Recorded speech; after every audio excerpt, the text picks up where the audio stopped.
Hi, my name is David Herle. You may have heard of me from contexts such as running political campaigns, commenting on politics on the CBC, or my recent podcast, The Herle Burly. But professionally, I'm a public opinion researcher, a pollster. Part of opinion research is a thing called a focus group, a facilitated discussion. I've moderated hundreds, maybe thousands of these. They're extraordinarily valuable in understanding how people think about issues. They reveal true intensity of feeling, candidness, what words and constructs people use when talking about an issue or a politician, the strength of an argument to persuade.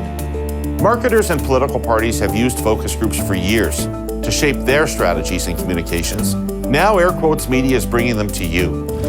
Through the Looking Glass, presented by Telus, is a show that uses focus groups to show you how important issues are being conceptualized, thought about, expressed by ordinary Canadians. Hands up if you've seen that image.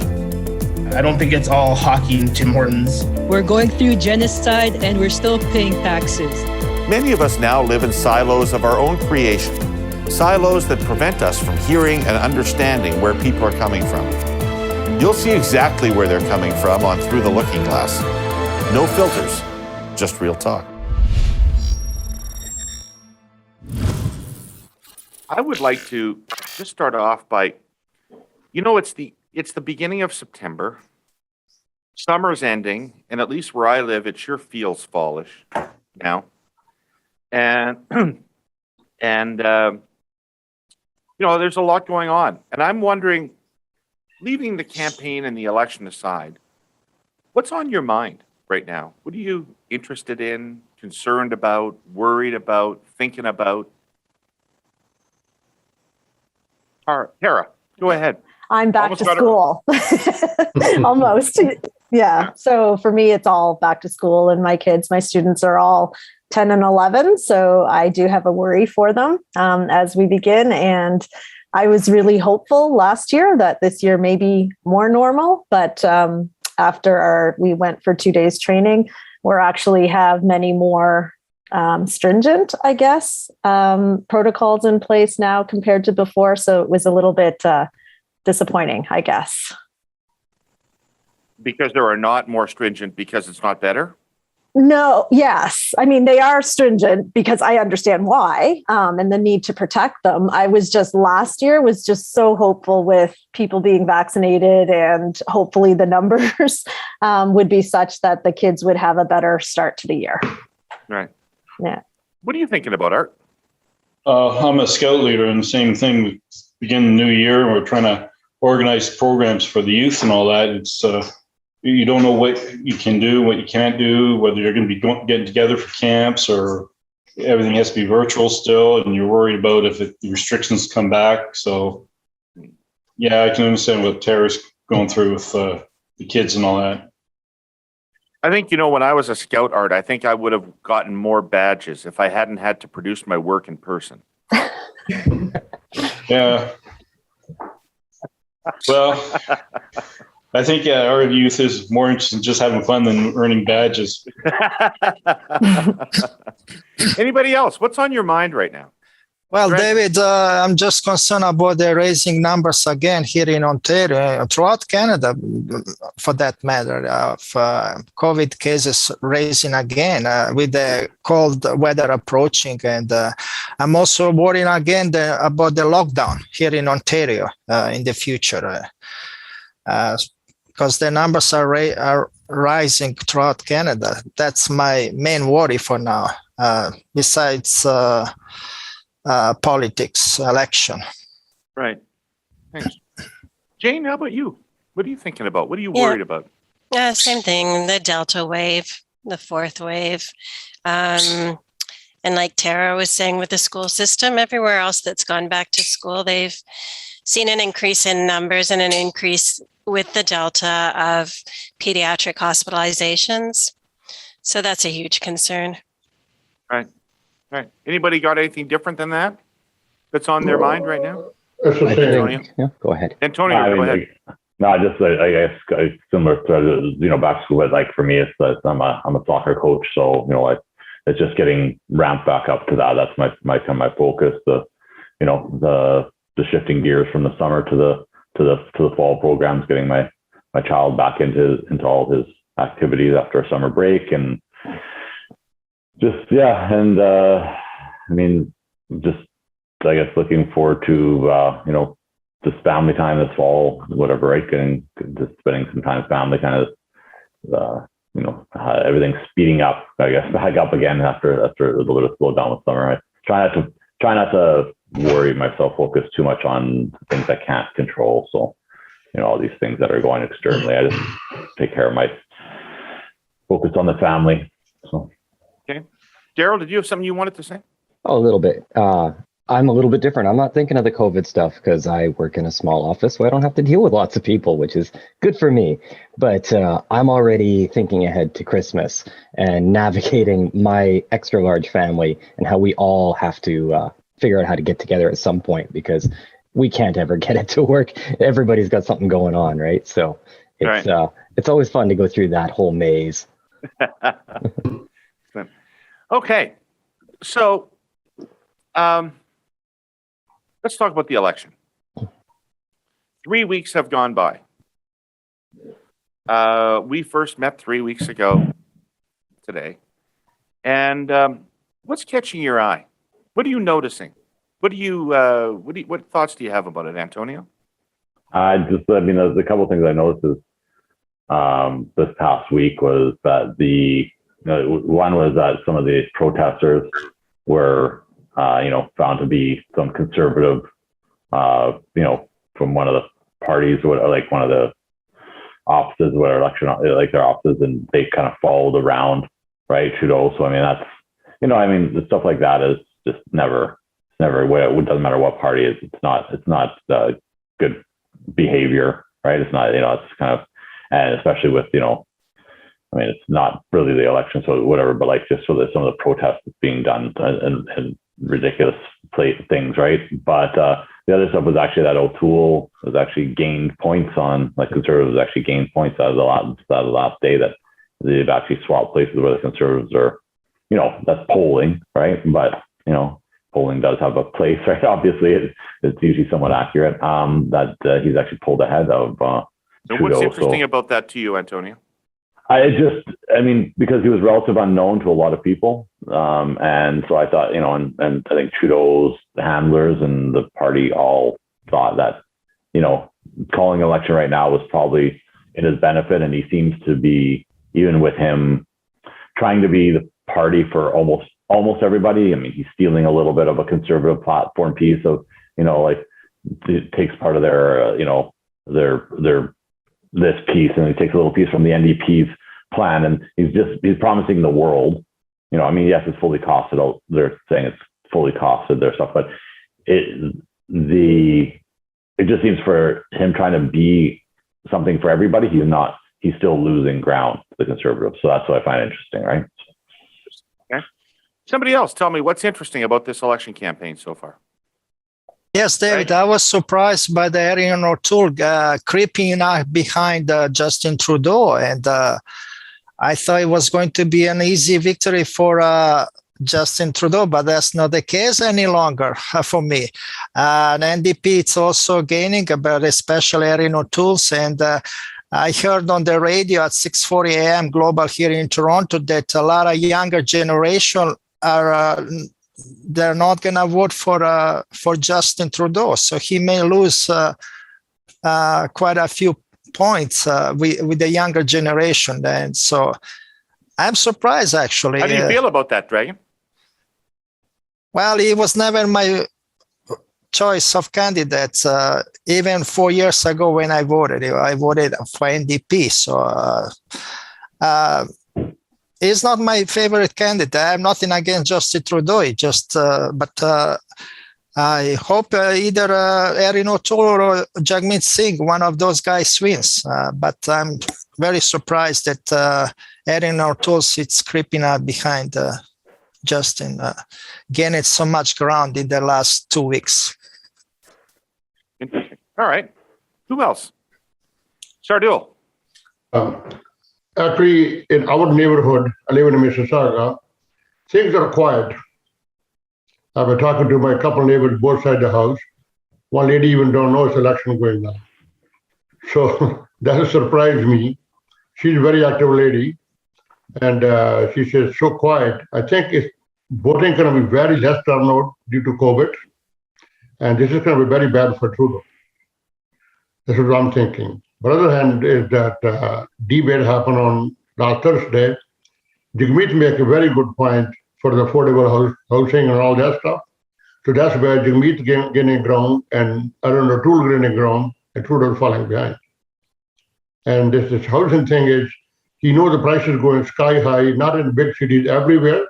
He didn't do nothing. Nobody stopped him for anything, not doing it. But he just let the people go. What's happening here? People rich going to be more rich. People poor like us going to be more poor. And this gap is grow big if Justin Trudeau come back. That's what I heard. Okay. I'm going to pick on you. Yeah, what do you think about what's interesting you in the campaign? I feel interesting that I think people are promising spending rather than making money, because spending money is always easier than making money, and it can be on their shoulder or it can be a next generation if they are still in the position or not. Because if they lose the position, then it's going to be somebody else's responsibility to balance the budget. If they're still on the position, they may still continue to spending money. So that is a huge. Are you talking about all the parties, when you say they're? I think the Liberal Party has a new platform and they propose more spending. And the Conservative also propose some amount of spending as well. So that makes to me feel that just like the government is always thinking about printing money and spending, and without thinking how you're going to balance the budget and how you're going to just pass all this deficit to the generations that they may be no longer as a position. So it's going to be somebody else's headache, not mine. I'm be the good person. I'm spending money, but somebody else is going to take the responsibility. What he's talking about, is this different than most election campaigns? Are you hearing more spending promises now? I think it feels like this time spending is a big topic compared to previous election. Okay. Art. I think, my opinion is that he's trying to buy his way into the election. I mean, they all do it somewhat. Justin Trudeau, especially. They all make promises on that, but he seems to be making more promises for spending the others. But I just want to touch on what Dragon said about the youth. My daughter and I were talking, she's in the mid-20s, and she says all her friends and her aren't voting Liberals. What I found interesting is 4 or 5 years ago, when you talked to them, they had no interest in politics. Now they're getting interested. So I'm kind of happy to see that they're stepping up and trying to be good citizens. So I find that interesting that now the youth are getting more, or the youth I know are getting more interested. And who, if they're not voting for Trudeau, who are they voting for? She told me she's undecided either NDP or the Conservatives. So I don't push her. I just let her decide on her own. Right. Sonny. This week, what I found interesting was I was actually listening to Jagmeet Singh, his healthcare, and to do with, I think he was saying teeth as well, like free dental, not free dental care, but dental care based on your income. And something he said that was interesting, he goes, it was never supposed to be separate. He goes, healthcare and dental care was always supposed to be together, right? So I kind of found that interesting. I mean, I found that was a good point of his. Right. So, I found that pretty interesting. And then again, just between Justin Trudeau and Erin O'Toole, just the jabs that they keep taking at each other. I feel that it's mainly between them two, not so much NDP, but you kind of hear Justin Trudeau going on Erin O'Toole a bit, and then Erin O'Toole and Justin Trudeau, but not so much with Jagmeet Singh. And when Trudeau and O'Toole are going back and forth at each other, are they arguing about something important? Do you find that you take one side or the other? I just find, to be honest, I find like it's two school kids in a schoolyard. Like that's how I look at it when they're taking digs at each other. It's usually a comment. One says something about, I think I heard something about firearms. Justin Trudeau said that he wants to eliminate them. And then something Erin O'Toole said that he he said something to one lobby, but then he said something else to the public. So I do find even though it's like school years, but I do find some of the topics that they are going on are important. Right. Okay. Sarah, do you find, since you're really focused on school and going back to school, do you find the campaigns addressing that in any way? And is there one choice that makes you more comfortable about?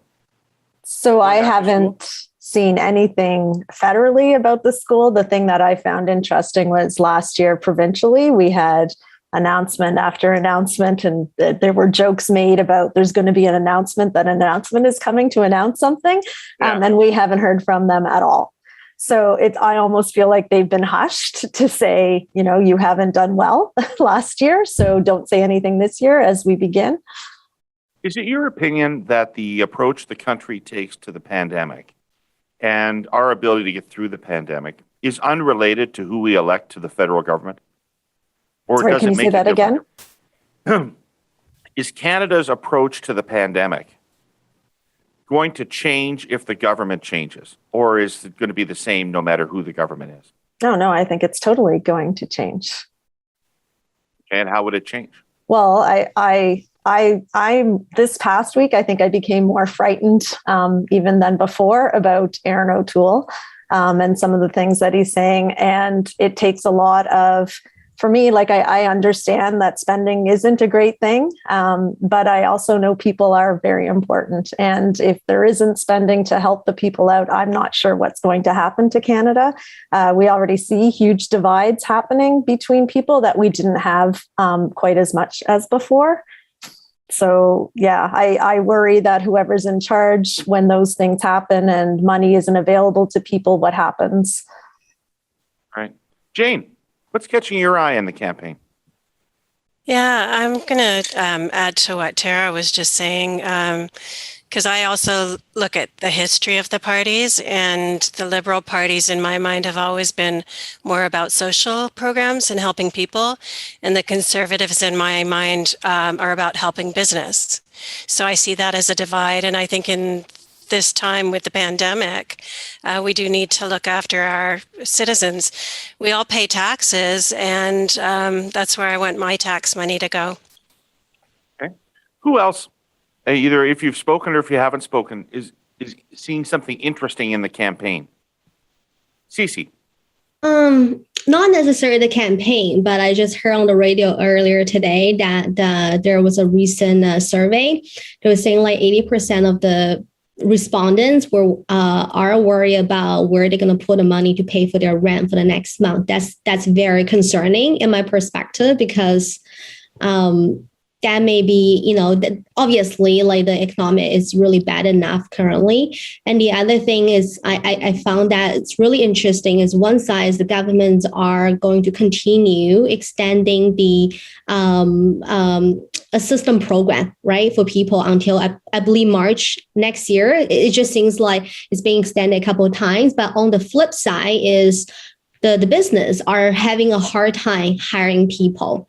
So I feel like there's some things missing. Like obviously we can't force people to go into the workforce if they're not comfortable or whatever reason they need to take care of their family. But at the same time, there should be strategy to help companies, small business, or whatever the employer might be, to ensure that there is a available labor force out there, so that they don't have to spend extra money or offer sign-up bonus to get the talent that they needed, because we're just going into a vicious cycle that's no end, and it's not good for either one of the society. Gotcha. What do you got? Yeah, I just want to say that I'm one of the taxpayer, and I really want to have my tax dollar to be spent wisely, but not like irresponsible way. Because like just as CC said, okay, on one side, the people saying like they cannot afford paying rental, but on the other side, the business cannot hire people. So why is that? You have to find the reason. And before the pandemic, is there such an issue? Why it's happening during the pandemic, and what's wrong with the policy? So if the policy has a glitch or has a big problem, then we need to fix it. So go back to the question that if you have different parties running the country and go through the pandemic, is there any difference? I believe so. There would be difference, but I hope that I want to have a better government who can direct the country in a correct direction and also spend their money wisely and give the support in the most needed, but not saying, I promise you this and that just because I want to have a re-election or I want to have a new election to put myself into the position. So that it just really a government have to think how to bring this country to our better situation or better position. Thank you. Daryl. I actually found it interesting that it was impossibly hard to find the French leaders debate this year. Usually it's in the newspaper or something where I'm at. I can find it relatively easily. I have the channel on TV. I had to work while it was on, so I missed it. But you would think they would broadcast it on YouTube or online, and it wasn't readily available. Okay. I'm going to stick with you, Daryl. I want to move on to my next subject. I want to run through and get impressions of the various leaders. So let me stick with you, Daryl.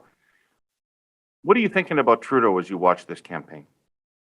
I'm watching his campaign slip away. It was his to lose when he came into it, it felt like. And he, with all the different Liberal MPs in the different ridings, I'm hearing different scandals in different areas about all different things. But it feels like he just didn't know about these things and is getting blindsided by the media. What's an example, Daryl? Do you have an example? There's the one MP in Vancouver who has been called out this just recently with the house flipping. He had purchased 4 homes in the last year, I think it was, or the last several years, either way. It wasn't a long period of time. And then he said, well, some of them were for family and some of them were for unfit for living, so we had to fix them. And then it came out later that it was not just 4 homes. I think it was 14 homes in the last 10 years. That's more than a couple homes. And it's contributing to the problem right there. He's welcome to do it, but it lends me to believe that he was possibly rent-evicting some of the people who were living in those places. It would be almost foolish not to think that that was happening at some point, because it's just so easy to say, well, family's moving in. And he had already said previously that one of the places was for his sister. So it's hard to double the back on it. He can't come back from that. So he just threw away Vancouver. Okay. Anybody else? What are you thinking about Trudeau as you watch the campaign? Antonio? I kind of reiterate a little what I said before. He just seems like he's just trying to be everything to everyone, but he's also coming off a little almost smug and like dismissive to people. Like it's like you know, you guys are the people I care about. You know, if you're not with my program, you don't matter, kind of thing. There's a bit of that. Just I don't know. Just like I'm the be all end all, and if you're not with what I'm saying, you don't matter that much. It just, he seems a little smug and a little like you're on my train or you're on no train in this country. It's kind of what his mindset seems to be, and it's a little disturbing actually. It's a little authoritarian almost to the way he has been conducting his announcements and belittling people, right? Interesting. Okay. Sardou. Trudeau. What I find out in that debate, I don't understand too much French, but I get it. Each time somebody asks him a question, why you call the election in that time, he have no answer. They're all saying he's greedy, being 4 more years as a prime minister. He don't care about taxpayer. He don't care about COVID. He don't care anybody. He's just hungry power. Why do you care when the election was, Sardou?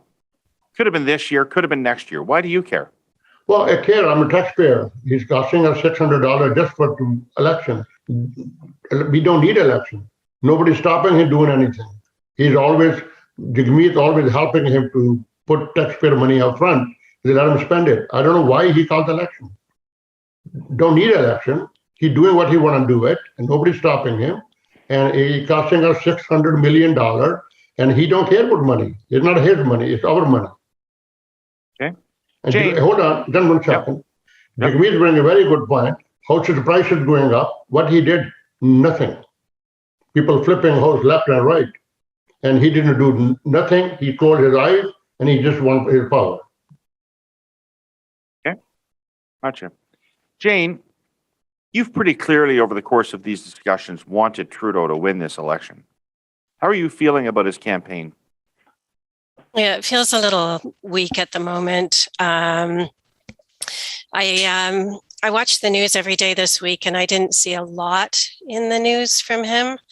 I'm a little disappointed that he's lost so many percentage points in the polls. But I'm hoping that he can, going forward, be a little more educational. He's been kind of vague with the platform, but now that it's officially come out, I'm hoping that he'll be able to emphasize the points that make the party different from the Conservatives, because the Conservatives right now are trying to, well, Erin O'Toole is trying to portray himself as a centrist, which he is not, and the party absolutely isn't. And I think that's the important thing to know. So yeah, a little disappointed. Okay. Tara? You would be sympathetic to Trudeau too, at least somewhat sympathetic to Trudeau. And how do you feel watching him right now? So I agree. I haven't seen a lot from him this past week. I don't know if they're revamping their thoughts as to how to go forward or move forward with what they present to the public. The person I saw the most this week was Erin O'Toole. And again, and even like comments were about him, his slogan or secure the future, and how it also had ties to American things. I saw him walking with his family with his dog, which again was always the president and his dog was a big thing.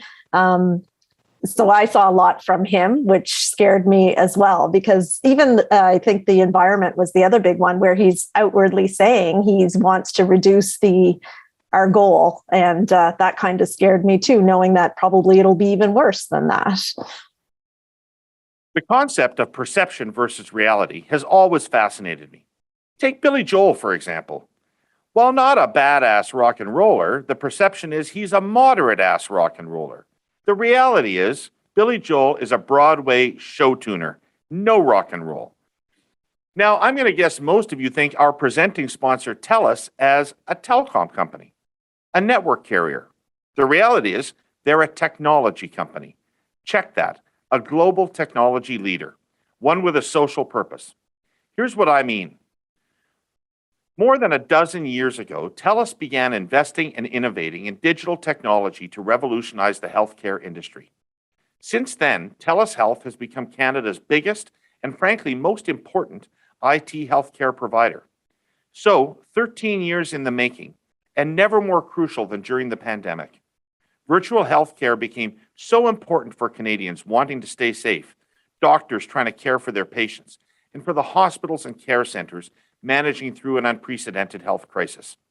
On top of that, Telus was a critical player in the vaccine booking rollout, and they're transforming the way community healthcare solutions are delivered through their digitally connected Health for Good mobile clinics. It's precisely these kinds of investments that reveal how Telus is different from the other telcos.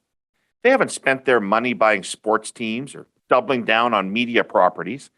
Instead, Telus invests in key industries like healthcare and agriculture, with the singular vision of innovating and leveraging technology to improve outcomes for Canadians, to do some good. We're going to talk more about Telus as a technology company with a social purpose in the next couple of weeks. But for now, you can learn more at telus.com. Anybody else got thoughts on Trudeau before we move on?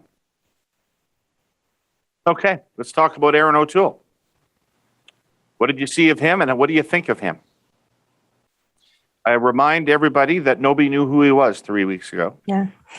I know him.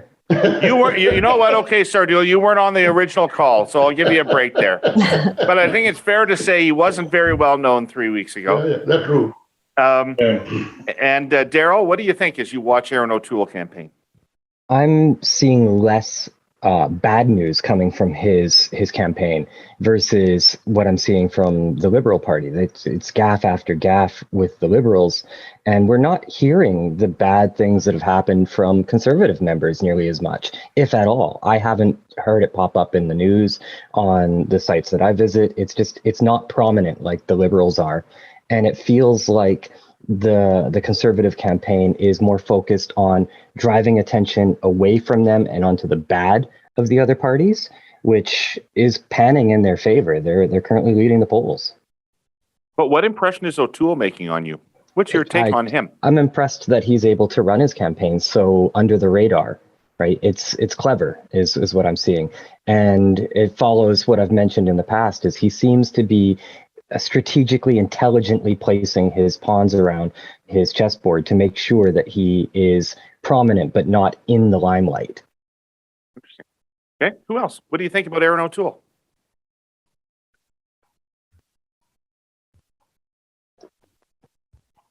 Sardule, what do you think about Aaron O'Toole? Well, I'm thinking he's doing a very good job. And why? What's he doing a very good job of? His agenda is pretty good. His whatever Darrell says is everything happening bad with Liberal right now. The reason is if he cared about the money, he should not give the money to his own charity. That's a big thing coming up. And his finance minister give the money back to the government. He knew he should not do those kind of things. He's in power.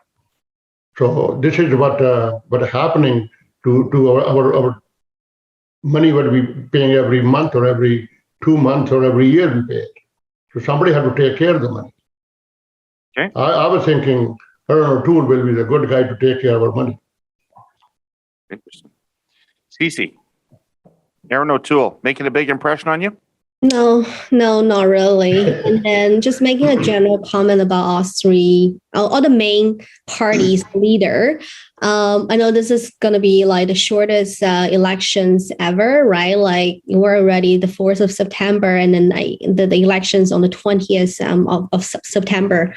So I really a little disappointed in all the party in terms of just making an impression, especially also connection with the multicultural community. Like Justin Trudeau made quite a bit of in the previous year. I think he had done a lot better job in terms of just connecting with the multicultural community. You know, I know this year he came to Surrey, but that was it. But how about the Chinese community? I don't think he had made any good connection with like just any of the leaders, especially like given Aaron O'Toole is so new. Like, I mean, I'll consider him a newbie in the political world. Literally before this focus group didn't know this guy, not even recognizing his face. So I feel like with a couple weeks to go, still maybe more to come. But so far, I don't think like just their overall strategy had really done a really good outreach to at least my community. You feel that you know enough about Aaron O'Toole now to elect him as Prime Minister? No. Especially given that he's a newbie to the political world, right? Like we might be just selecting a spokesperson for the party, but what is his ability to influence like his party? I think hasn't really, that needs to be tested like over time.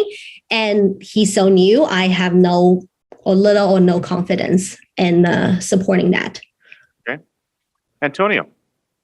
Well, like I said, as not knowing him at all previously, I mean, him with his behavior on the thing, he seems not too brash and stuff. So I'd say his overall, just him not taking the party. I'm not saying that this isn't my opinion on the party and their a lot of their policies, but overall, how he's handled his platform and his media presence has been good. He's made himself known. There's the image they put out with the service history, being. You think you like him? Do I like him? I usually don't get along that great with people with that strong of conservative viewpoint sometimes, just because I'm more of an NDP kind of the mindset, like more for the people and the conservative viewpoints of the thing. But I think I'd be able to sit down and have a conversation with him without wanting to walk away. I mean, he seems nice enough of a person overall. To say like, yeah, CC, what do I know him enough to say that he should be prime minister? But I'd say no. But I also didn't feel that Trudeau should have been prime minister either. He was very new to the political scene. I mean, other than being, if you call growing up in it, being enough to be part of it, which I don't, that, he didn't really know, enough about, wasn't in the throngs of politics enough to have, really earned the job. So I think he seems good enough. And if you were to take him at face value of where you're trying to take the party more centrist, that, he could be good for the country in that respect. I don't want him being elected, but if that's what happens and if he sticks to those guns, there's some policies I like and some that I really can't stand. So but him overall as a person on the election, on the media stage, it's been pretty good. It's not like Joe said, not a lot of lax sneers on his persona or anything like that. So, Art, what do you think about him? About O'Toole? Yeah. I think he's running a better campaign than Mr. Trudeau. As far as his policies, I think all three parties have policies I like and that I don't like. So I guess you're trying to pick the best of the worst. As far as a leader, do we want to pick a devil we don't know as opposed to a devil that we do know? I don't know. But with Tony, I could probably sit down and talk to him, and find out that he listens to what he say. You think he's a reasonable person? You'd sit down and talk to him. That would be a reasonable. I think he would be a reasonable person. Yeah, he might not agree with everything he says, but at least I think he'd listen to you without judging you or whatnot. Where with Mr. Trudeau, I don't know. I find him to be a little bit arrogance with the way he looks at people and all that. Sarah, you said he was starting to scare you. Yeah. He comes across to me as untrustworthy. So even part of it as he was elected, and he was the leader of the party. Nobody heard anything from him, I guess, because it didn't matter at that time. And now suddenly he seems to be out there more than anyone else. I wonder how much of this is actually him versus his party saying, do this, do this, do this. I feel like he's a puppet being told to do stuff. And I agree with Cece's point too. We have no idea what he's actually going to do when he goes in and starts to work with his party. I feel like he's being led personally. That's my impression. Okay. No different. Megan, what is behind that shit-eating grin on your face? Well, David, I like what the other panelists are saying. That's exactly how I feel about Erin O'Toole. Even though he's not my favorite candidate, Jagmeet is still my favorite candidate. I just agree with everything else that other panelists have said. I will have a good sit down with him, but just don't feel voting for the guy. I'm impressed that he has gained so much points behind. I thought Justin was going to lift everybody else way behind, but that's not the case. And I like all the pledges that all candidates had made this week. For example, yesterday, Erin O'Toole made a pledge to crack down on the gangs and also violence. But I like all the players, but still, he's still not my favorite candidate.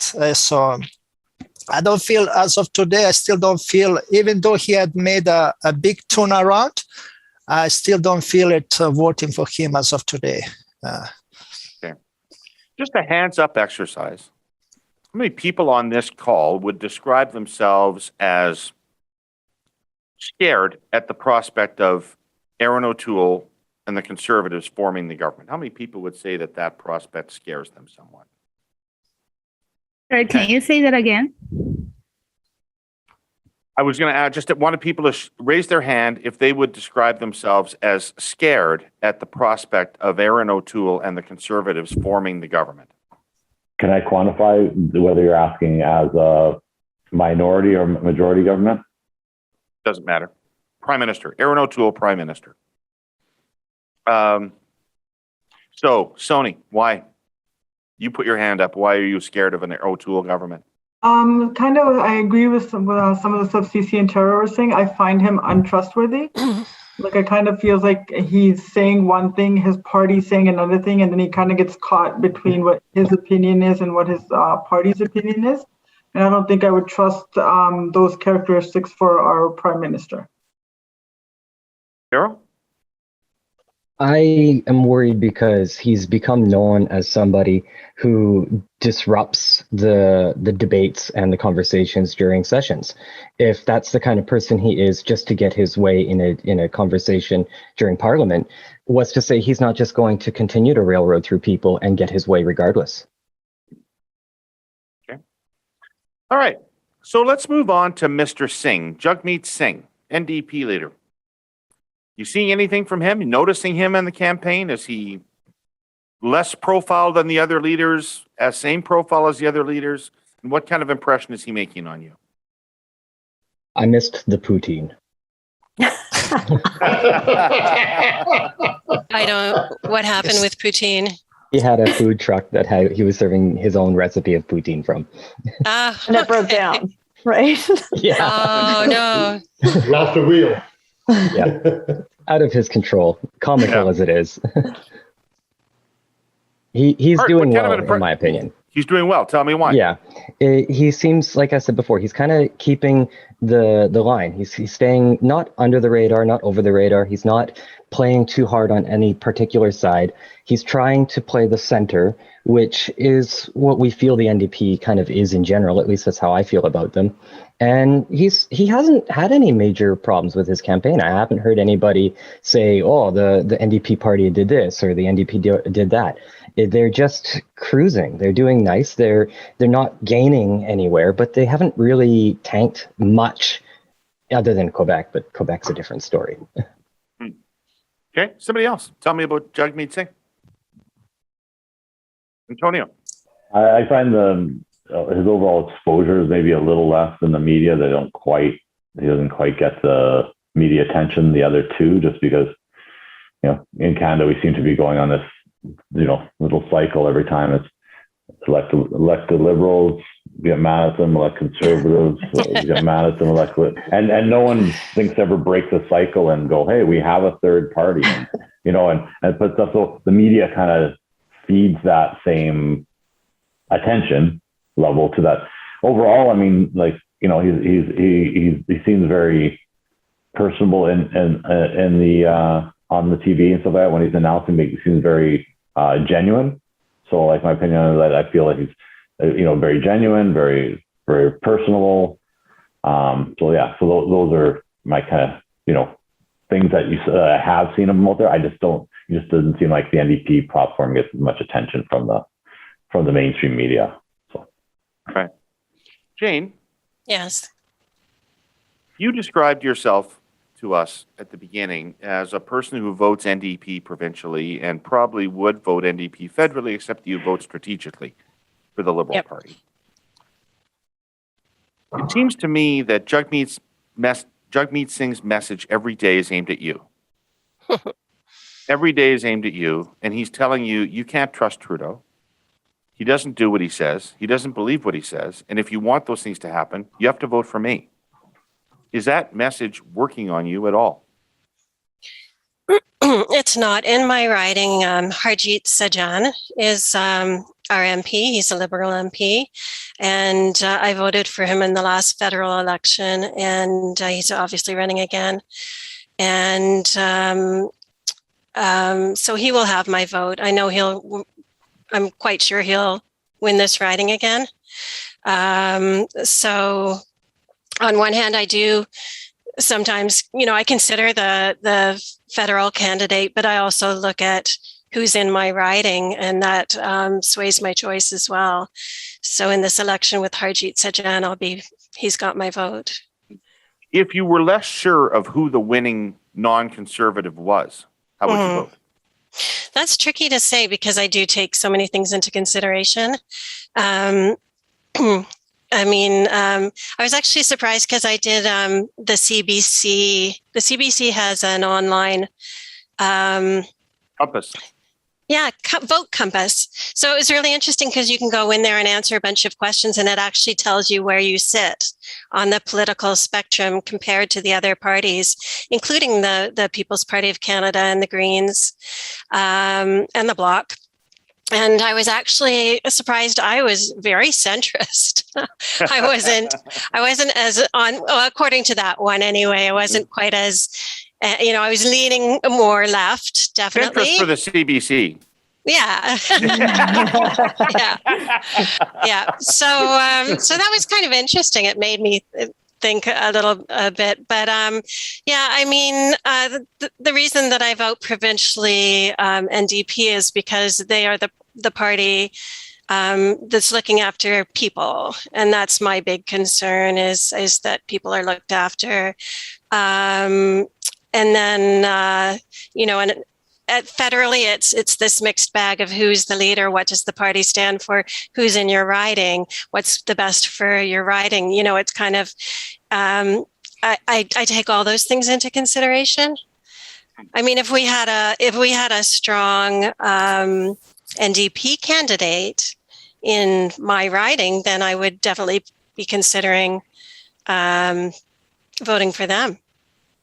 Does that mean that Singh's criticisms of Trudeau are ringing true with you somewhat? Not really. I find it comes across a little juvenile, the way he speaks sometimes, unfortunately. I'd like to see him work on his messaging a bit better. I did see another attack ad this week from the NDP, which just again is a big turnoff. I think he's on his way. I think he's, learning and growing. I do like his message. I don't always like the way he delivers it. But I think he's got a bright future. Okay. Sardul, you're our fiscal conservative who hates government spending money, but you love Jagmeet Singh.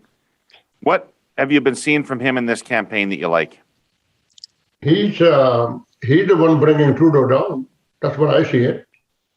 And I'm really confident there's a possibility he become number 2. I'm pretty sure the way he's working, the way he's talking, the way he's going to the media, the way he's doing things. And he's always talked for the people on ground level. Don't go for rich people. Don't do anything like that. I'm pretty happy. He will be a good candidate, and he might be a opposition leader in the party. Art, do you have an impression of Jagmeet Singh? I think he's running a fair campaign. I think he needs to get a little bit more aggressive because, as we've mentioned, he's not getting the media attention. So that could be the media being biased themselves. But I'd like to hear a little bit more about what he wants. Cece, do you like him? I don't like him or dislike him. I think I'm somewhat in the middle, pretty neutral about him. I did notice that he is gaining the ground with the younger generation, which I think it's good, just so that, getting more people, like especially the the people in their 20s, early 20s, are getting interested in participating in politics now, so that we have more diverse opinions when coming to select the candidates, so we're not dominated by people in their the generation like the boomers, right? So I think that's good. But personally, towards him, I'm rather neutral. Why is that? What do you don't quite identify with? What do you not quite like about him? I still don't quite feel that he is. I guess just his ability to deliver what he had promised, and some of his message don't necessarily resonate with me. Okay, all right. Now I want us to watch some video, and I want you to get your reaction to video. The first thing I'm going to show you some ads in a minute.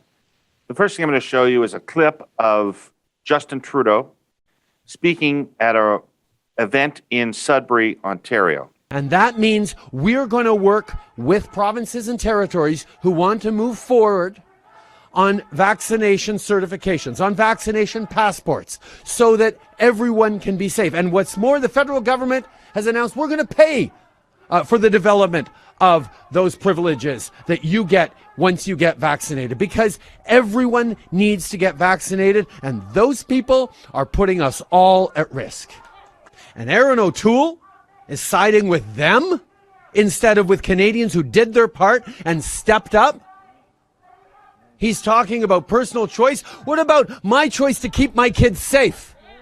What about our choices to make sure we're getting through this pandemic as quickly as we can?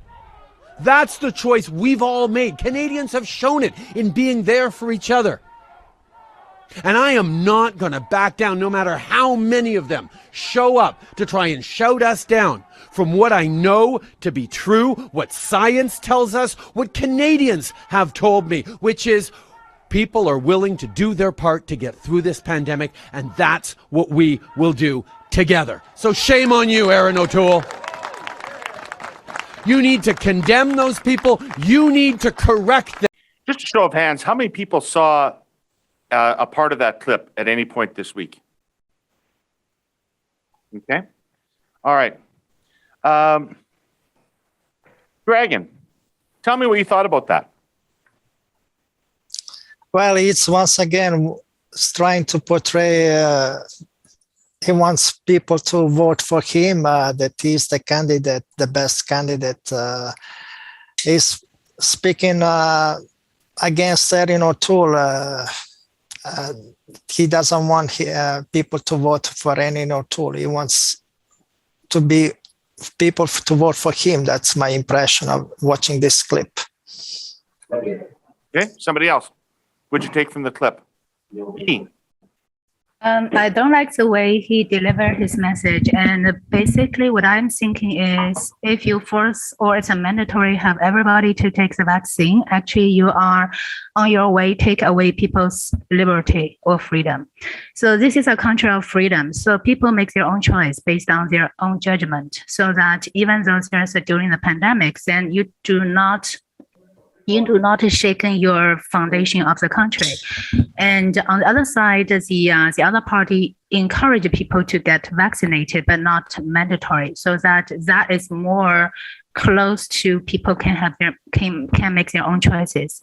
And secondly is he's talking about we are following the science. However, the science does show us that if you get vaccinated, actually, even your virus load may be as much as the people who did not get vaccinated. However, the toxicity or the virus become much weaker even you spread the virus. So that in BC, and we are get another mandatory to wear the mask during indoor activities or on the bus, something like that.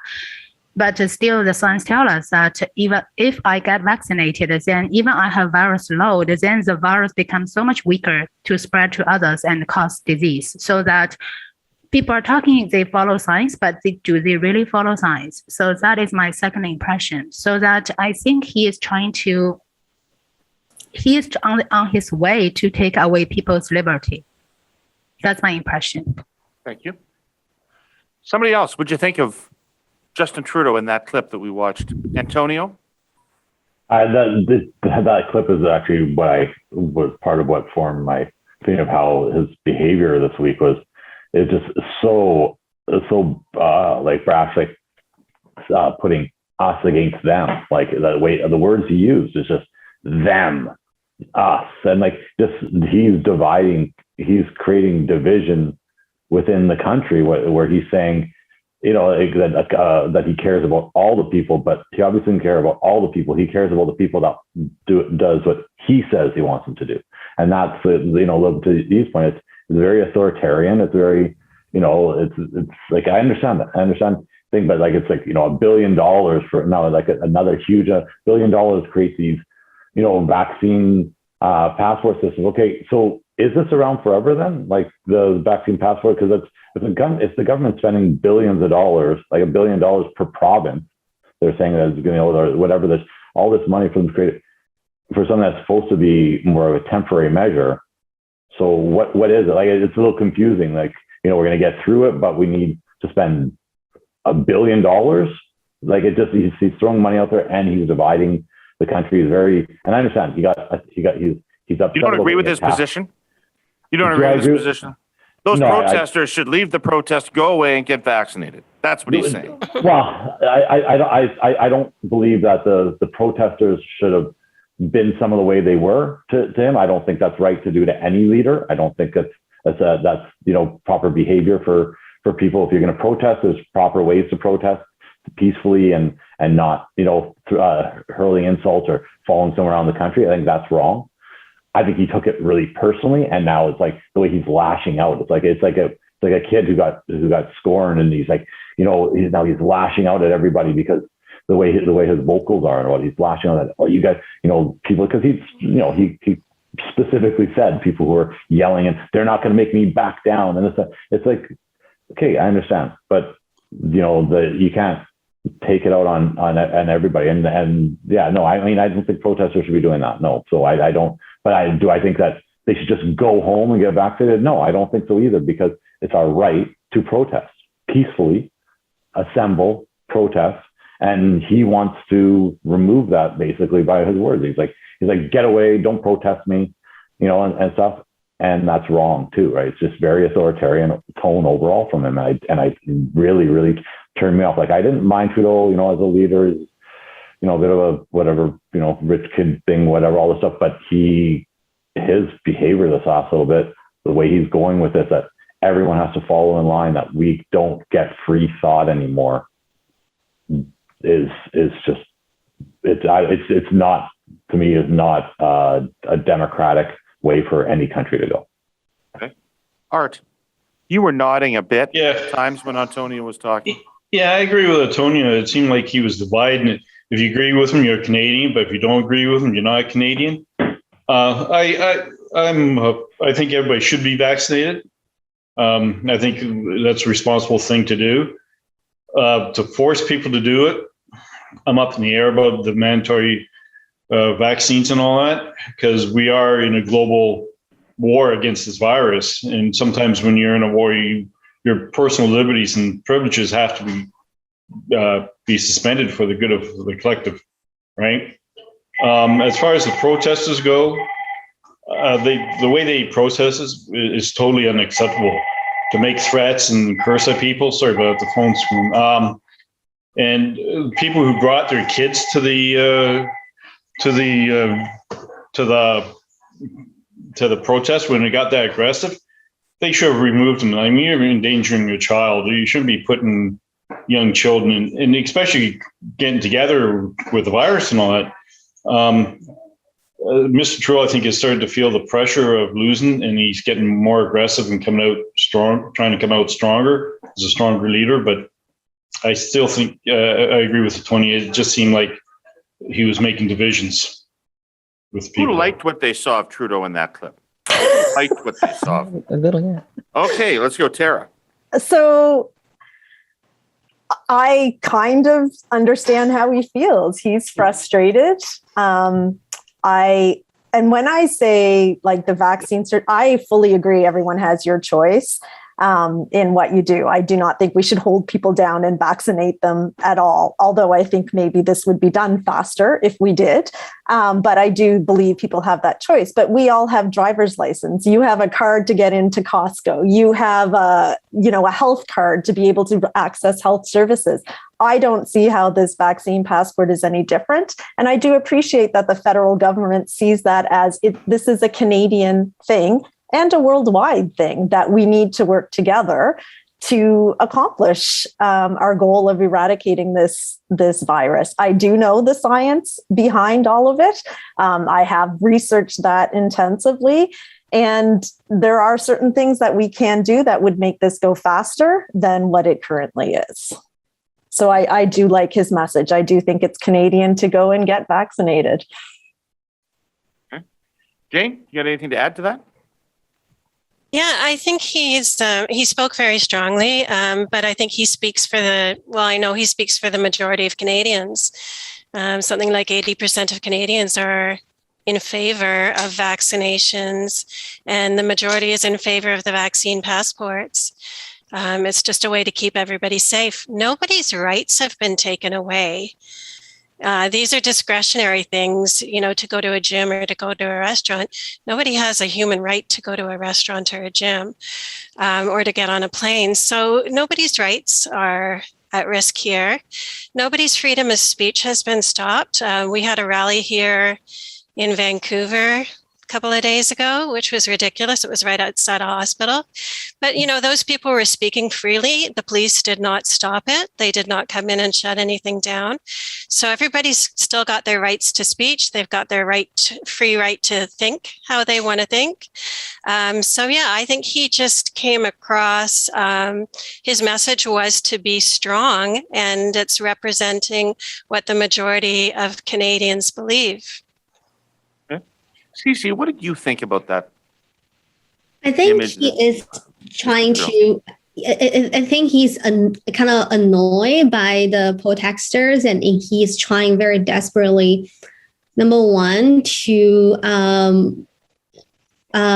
voice his opinion about, his opinion about the vaccination. He's really trying to differentiate his position with the Aaron O'Toole. So he might have used some words that's very perceived to be very commanding in a way, and then some participants perceive that as like separating the Canadian, but I don't really, because I mostly agree with what he said. Like, people should get vaccinated for the benefit of yourself and all your loved ones. I understand, like, everyone's circumstance is different. That's why we have, exception rules where you can get your doctor to, write you a letter so you can be exempt from the vaccination. But other than that, like, people should get vaccinated. Like, yes, you have a right, but think about the majority of people. I think it's good for the Canadian. Perhaps it's less about force, but more about incentivizing people. Like, hey, if you get vaccinated, these are the privilege that you will be getting, right? Like, instead of if you don't get vaccinated, you will be punished. So I think it's just a matter of tactic. Okay. Cool. All right. Now I want to. Oh, sorry, Sardul, you had something to say, and then Dragon. Yes, I'm just saying if we need the vaccine passport, we should have a one passport for the whole nation, not have a 12, 13 different passports for every different province. If he's paying for it, he should issue it. He's very good that way to blame people. And what he did in the speech, he's losing. He's losing, and he's threatening people to do this. If you see all the speeches previous when he was election time, he was very peace, calmly, he delivered his message. Now he's losing sight. He's very aggressive, but he's losing sight. Okay. There should be one passport for the whole country. Okay. Yeah, David, I just wanted to add, I have not noticed this clip this week. I've seen other clips from the other two candidates. I just wanted to add that I want to thank the other panelists that they gave their opinion. I have a better picture of what that clapped means, because I was a little bit stumbled on that clip with my answers. My thought was just vote for him. Is not other candidates are saying that, but they're not keeping their word. Just vote for him. That was my my thought of that. But now I have a better picture from listening to other candidates. It was about vaccination. You should all be vaccinated. Now, my opinion about the vaccination, although he's not my favorite candidate, I agree that everybody should be vaccinated, but not by his choice, but by the people's choice, if they want to get vaccinated. So I just wanted to add that, David. I want to thank the other panelists. I have a way better I know the way better meaning of this clip just by listening to other panelists. So I wanted to add that. Great. We're all stronger together. Yes. All right. Now I want to show you an ad that has just been put out in the last day or so by the Conservative Party. And take a watch of this, and then we'll talk about it. Canadian Prime Minister Justin Trudeau on Sunday called an early election for September 20th. Can you also explain to Canadians who are tuning in why you are calling this election now? Kabul is expected to fall in a matter of hours to the Taliban. Just shy of 300 wildfires burning. The annual inflation rate rose to its highest level in nearly a decade. We are at the start of the Delta-driven fourth wave. Why you are calling this election now? In the middle of a fourth wave, when you said to Canadians you would not go to the polls before the end of the pandemic. In this time of crisis, in this time of uncertainty, this is a really important moment. That's what we think. So what do you think?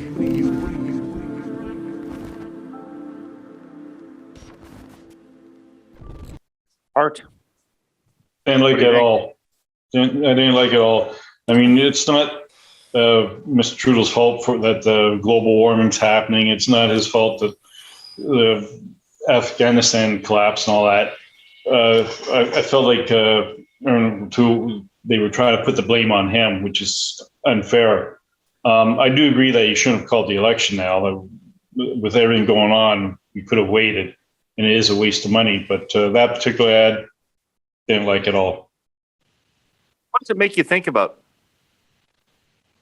It makes me think that they're getting desperate and they're using an attack and trying to attack Trudeau instead of coming out with what they would do. Like I've said before, I want to see what they plan to do, not what the other candidates have done or what's bad about them, but what their plans and how they're going to achieve those plans. That's what I'm interested in. Stoney. I agree with Art and the issues that they talked about in the commercial. None of them were Justin Trudeau didn't cause them. They're not his fault. But I do also agree that we didn't need to have an election at this point because of all those issues going on as well. We could have used the money, or we could have used the attention to try to think of how we can solve it, or to kind of start getting into that direction rather than calling it an election. So what does all that mean to you at the end of the day? Sony, we didn't have to have an election, but we are having an election. Does it make you less likely to vote for Mr. Trudeau because he called the election at this time? Or does that ad make you think about anything that has a negative impact for Mr. Trudeau? I think it kind of makes me maybe a few negative points for him from me, just for the point that why did we need to call an election now? Like it could have been that, you know what, the parties could have come together and collectively, decided how we can start,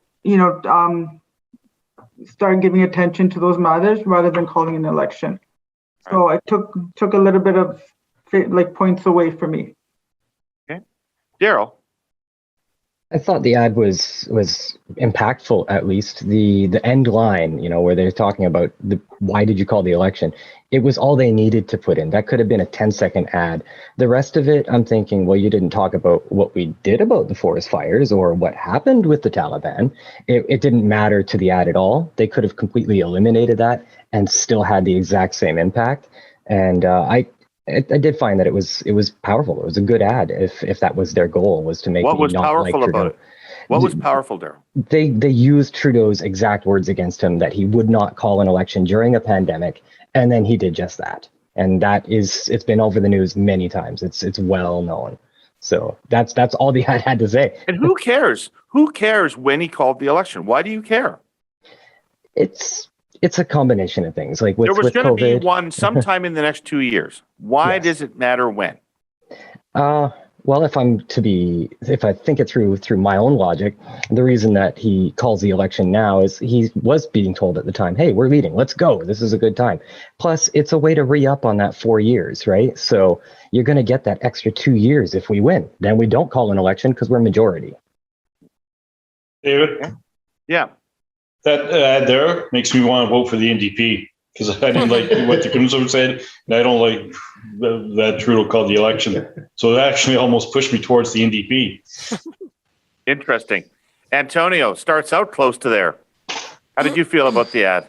I mean, the only thing is just that same question that they're asking there. The rest of it, like everyone else already said, I mean, a lot of that stuff just makes no sense to be in there.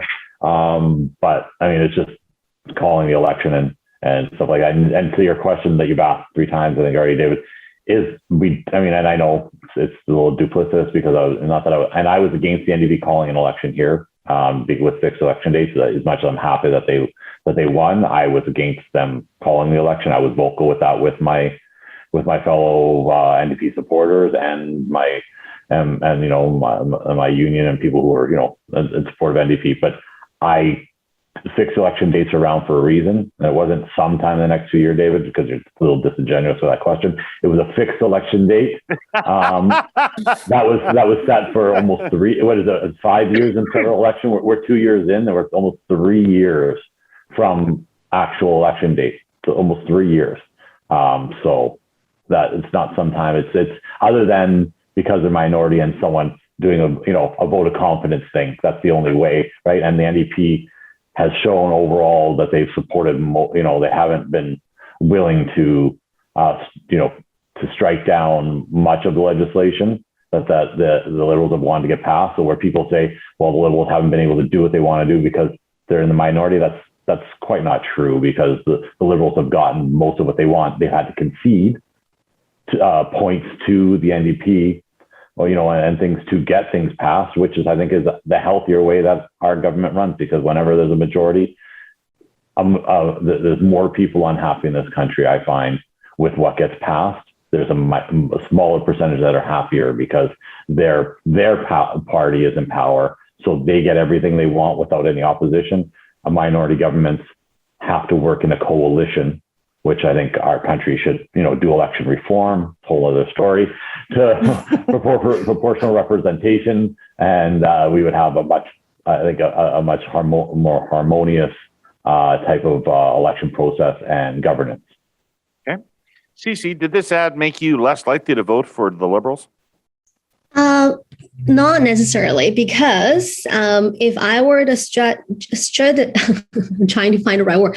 Strategically, I understand why he would ask for an election right now, because in terms of navigating of the uncertainty and with so many natural disaster, the international affair with Afghanistan and US, was navigating all this uncertainty. If there's one thing we are more assured, we are more certain about among all the political party, I think people have naturally thinking they're more likely to reinstate the existing party in power versus going to some another party that's unknown. I think strategically it makes sense. I may have made the right that decision as well if I were in his position. However, as just a regular citizen, I don't like the fact that he called the election right now, because I don't think it's in favor of the Canadian citizen. Can we see the NDP advertisement from this week? We have 93 different communities under 133 different boil water advisories across the country, and Canadian government, led by me, will address this as a top priority. So to be clear, you are committing them within 5 years there will be clean water for all First Nations? All those 93 communities, yes.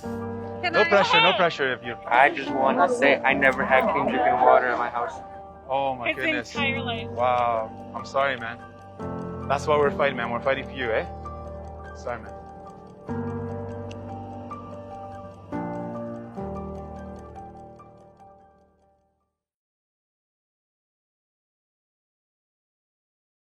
Okay.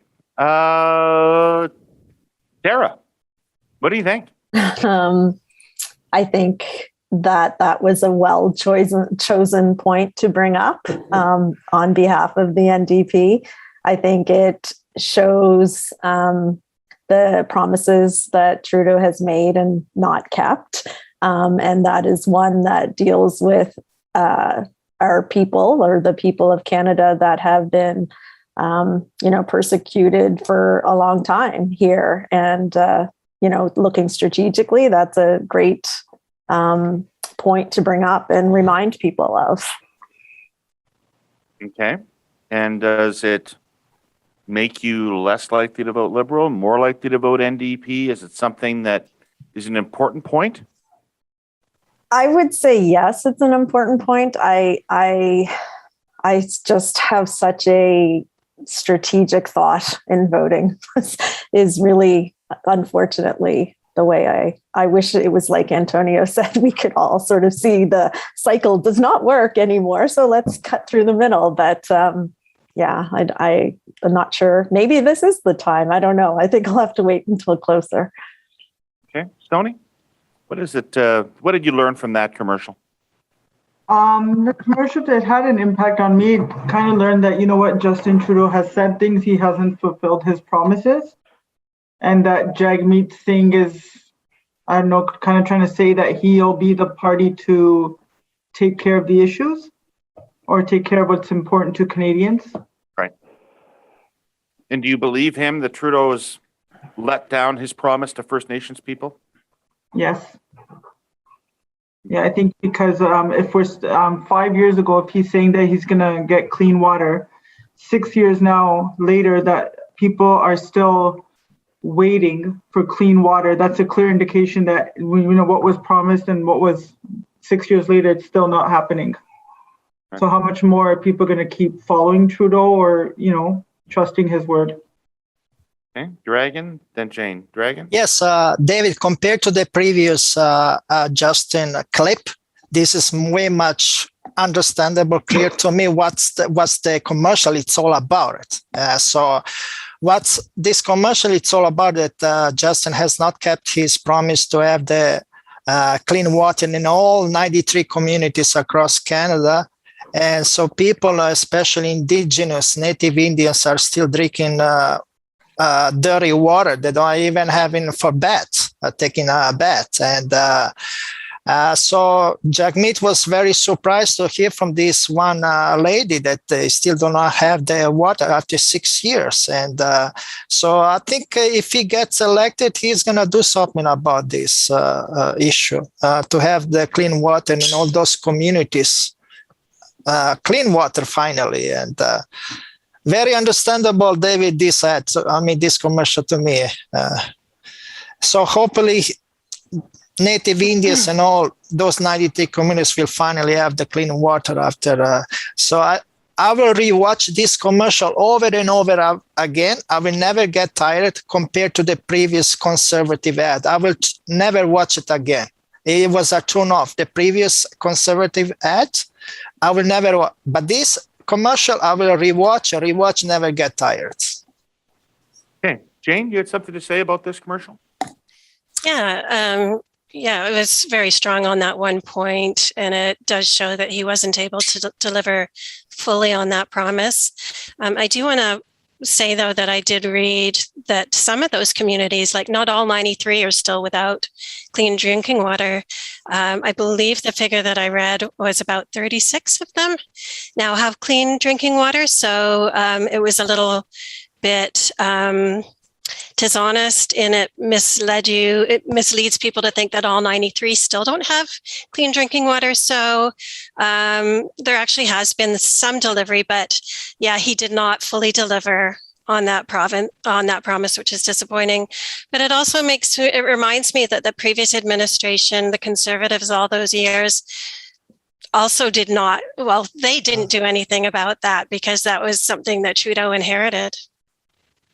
Good point. Yes. Yeah, Antonio. Yeah, I mean, the ad is very impactful. It's very, very human, right? It's got a very human tone to it, like, connecting with people. It's not aggressive. It's the tone of it's very gentle. But it does speak to one of the biggest things that drives me nuts about just Trudeau's ideals. Personally, him as a person, before all these ideas he had, and these promises they make, even now the platform, they make all these promises, all this money, all these things. And I know all parties make huge promises that then they deliver on. Like I said before, the sales pitch is a lot better than the product that you take home. But it's what I don't know. They've had 6 years in government, and I mean, I have to look at the checklist of what they've delivered on. But from what I've seen, a lot of the stuff that they've delivered on, what they promised, is not there, unless it's really their pet project. Like what they want to do. Like it seems like things that he wants to get done now, he's doing because that's it's. Okay, I can strike with the iron hot on this, but other things, it's like, well, that'll get me votes, and that'll get me votes, and so I'm going to promise this, I'm going to promise that, and those people actually don't matter that much. Their opinions, or their need clean drinking water or whatever. They're just overpromised and so that's it. It just reminds me of how much they haven't delivered on, not just that. So I'm going to go out on a limb here because this is a virtual session and none of you can hurt me. So I'm going to go out on a limb here, and I'm going to say that few, if any of you, will be voting on the basis of which party has the best policy toward clean water on First Nations communities. That's not going to be the number one issue that many of you vote on. So, assuming I'm correct about that, what is the importance of this commercial? What is the importance of the message here? Art? I think they're just trying to say that Mr. Trudeau didn't deliver on his promises. But I just want to say a lot of those communities, especially in northern communities, they rely on well water. So to try and get the infrastructure in to get clean water is a chore in itself. And it's a problem that couldn't be resolved in 6 years to get all 93. As Jane said, they have made some progress, but it takes time. And every time they go in to do a project there, they have the environmental assessments. It's a huge process. So to expect that all 93 would have drinking water within 6 years is kind of dreaming. But I know myself, if I told my boss I can do something within a certain period of time, and I don't get it done, there's consequences to be paid for it. Okay. Let's see the last commercial. We've talked about how we need to take back Canada. Take back Canada. Let's take back Canada. Aaron O'Toole says he wants to take Canada back. Back to private, for-profit healthcare. Back to the days when assault weapons were legal. Back to MPs pushing anti-abortion laws. And back to denial and inaction on climate change. The Conservative Party and Aaron O'Toole. Don't let them take Canada backward. Dara, what do you think? I think it was a reminder of things that had been done. And so? So what impact does it have on you? I'm already against the Conservatives by so many things. So I guess it was just a reiteration of my beliefs, or the anti-people things that I saw. That could be for either Liberal or NDP, though. And looking at that ad, I don't see it as being a Liberal ad. Okay. Daryl, what impact did that ad have on you? I would echo a lot of the same things Tara said. It really strikes the nail while it's hot on the Conservatives based on their past and present actions. It really does lean on, you don't want to go backwards, let's go forwards. And that's the Liberal campaign right now. We're moving forward together. And it's really poignant. They keep mentioning these are the things that O'Toole has done or is doing or has done in the past, and other conservatives as well. So like Tara said, it could go Liberal or NDP. It was a good ad against the Conservatives. Right. Yeah. Brought up really good points. E, what did you think of it? I don't know which party made this ad. Can you share? I don't know. Oh, it was the Liberal Party. That's a Liberal Party. Okay, Liberal Party. Okay, so that's the same thing as the Conservative make the other ad. So they're just attacking to each other. So, well, if you support one party or you don't support the other party, actually, I don't think this ad will make a huge impact on one's decision, because the decision making is based on the policy, to me at least, but not from those attacking ads. Okay. So, E, yeah, when Aaron O'Toole uses the expression "take Canada back," let's take Canada back, what does he mean by that? My understanding is he wants Canada back to more of like a traditional way. So that is, or not going too far away. That is my understanding. And how do you feel about that? What do you think he means? What in what ways Canada changed that he doesn't like? I think for the changing is mostly by the Trudeau government at the current time, and it's the Trudeau. I think Trudeau government made some changes that is not liked or welcomed by the most conservative parties. Okay. All right. Sardul. Aaron O'Toole wants to take Canada back. What does he mean by that? Well, what he changed to me is that we have all that debt coming up. If Trudeau come another 4 years, then we are far away to getting back on track. To me, that's what he's thinking. Okay. So it's all about economics. Yes. To me, it's all for economic. Okay. Okay. You know what happened in Ontario these days? We got a CP24, there is a shortage of school bus drivers, and Board of Education saying we might not take your kids back to the school this year in buses. Some of them, not all. But that's very sad, because people don't want to work because they're sitting at home and making more money what they normally make at work. This is really hurting our parents working, and kids cannot take the bus to school. Okay. So this ad is effective for you. This ad is, in terms of this Liberal ad doesn't turn you off against Aaron O'Toole. Not at all. Not at all. Art, can you vote for O'Toole after watching this ad? Well, considering that it was from a Liberal viewpoint, some of the issues they talked about aren't the major issues. Yes, they're important, but they're not the major issues that probably will end up base my vote on. I'm like Sardul. I'm more concerned about a lot about the economy. He's right in that my wife works for the casino, and they're trying to call people back because they're getting the same amount of money with government assistance. They're not getting people back, so there has to be some kind of balance there. So yeah, it doesn't necessarily turn me off O'Toole. So I guess it didn't get to me the point that they were trying to make. Okay. And is there anybody on this call who thinks that take Canada back or take back Canada is a kind of a unnerving slogan for a Canadian politician to have? How many people would say that? Okay. Antonio, tell me about it.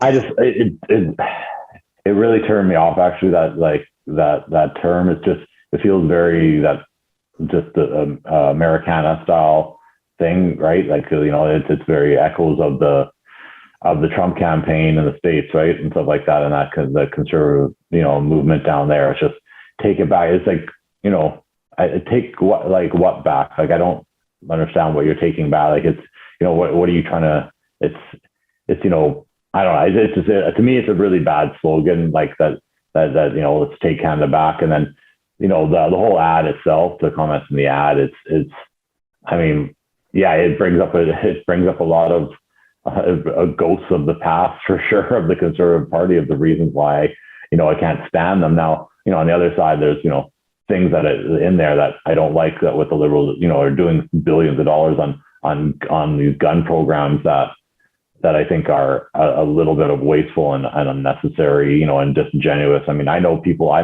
don't own guns, I don't hunt, but I believe in people's right to be able to do some of that stuff. And I know people who have tried to get, you know, the firearms license in the last year and a half since the pandemic, and, you know, they're not even giving people like the licensing. They're just, everything during the pandemic got shut down in that respect, which felt kind of like almost like they didn't want any more Canadians to own guns, as they were clamping down on Canadians.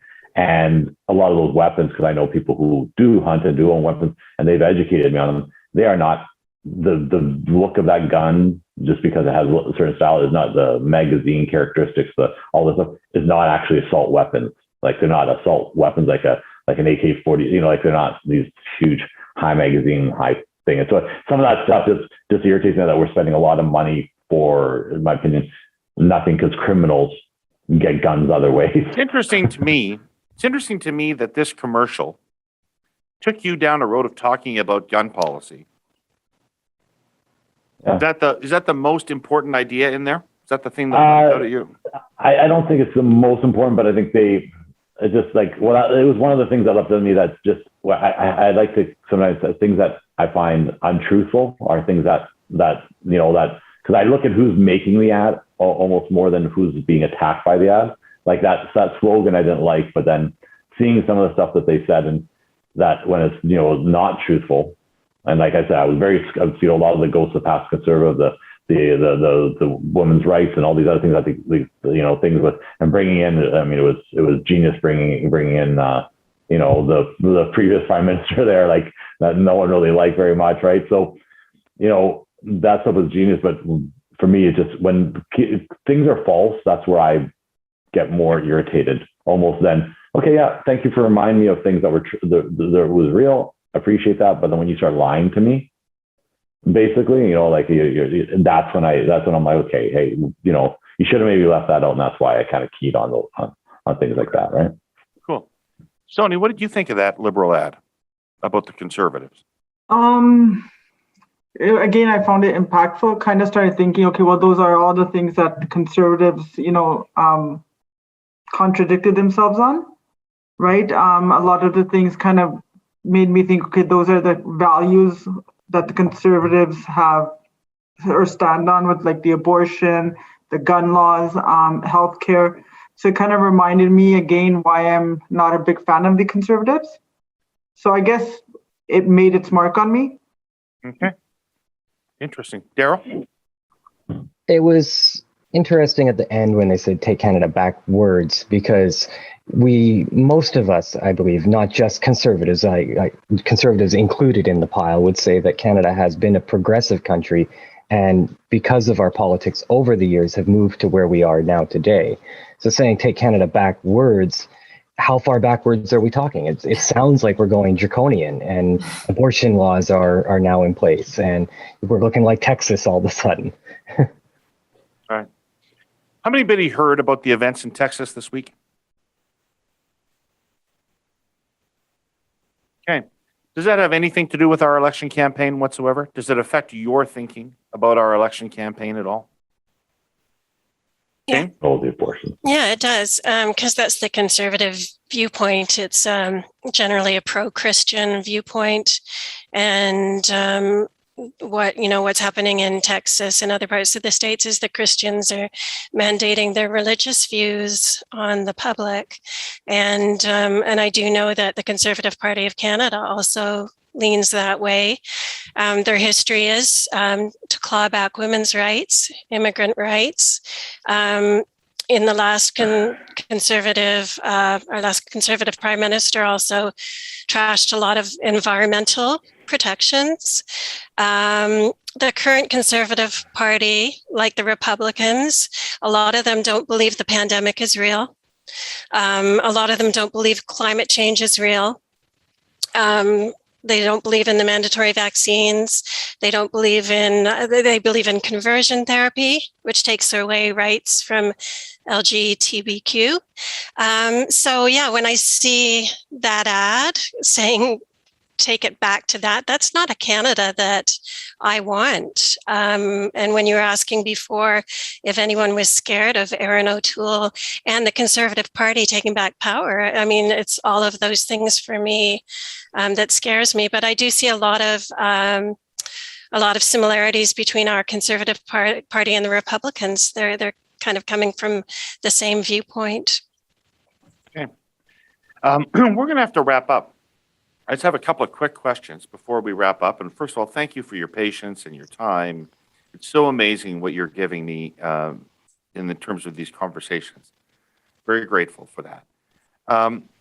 You were all selected to be swing voters, which means you may have had a preference, you may have had a likely choice, but you were all considering more than one party at the start of this exercise.